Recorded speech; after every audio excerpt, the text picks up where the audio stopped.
Even the king of Marvel himself, Stan Lee, had a favorite DC character, and the legendary creator once admitted he wished the character had been part of the Marvel universe. If this larger-than-life antihero had been a Marvel property, there is little doubt Lee would have found a way to give him a starring role in the MCU. Instead, the character spent more than 4 decades largely underutilized in DC's lineup. Now, that long wait is finally ending, as this Stan Lee favorite is set to receive the spotlight he deserves with his cinematic live-action debut in the DCU. The June 26, 2026, release of Supergirl is now just months away, and while fans can't wait to see Millie Alcock take the character to the big screen, there is another iconic figure generating just as much excitement: Lobo. The main man has one of the most fan-approved castings in modern superhero cinema, with Jason Momoa stepping into the role.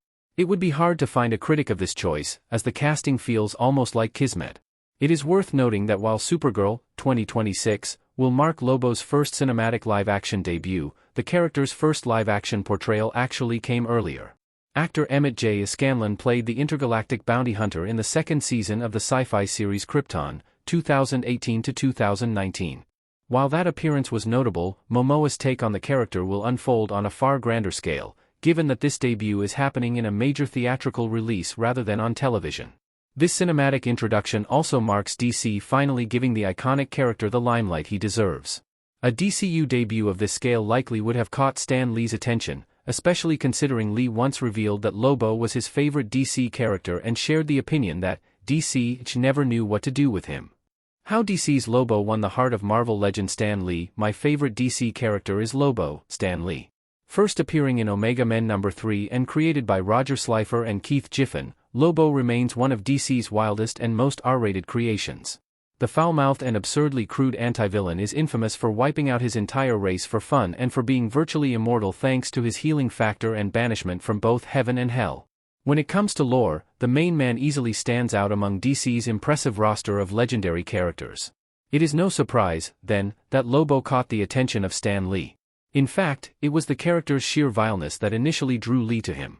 According to Heroic Hollywood, during a Fan Expo Q&A in Canada, Lee was asked who his favorite DC hero was, to which he responded, "My favorite DC character is Lobo, although you couldn't call him a hero." Lee went even further than simply admitting Lobo was his favorite. He also revealed that he wished the main man had been part of the Marvel universe, saying, "I thought Lobo was a character that should be a Marvel character, 'cause he was the worst human being on Earth, and he was so evil and vile and strong and ugly, and I loved him. But he belonged to DC. But they never knew what to do with him."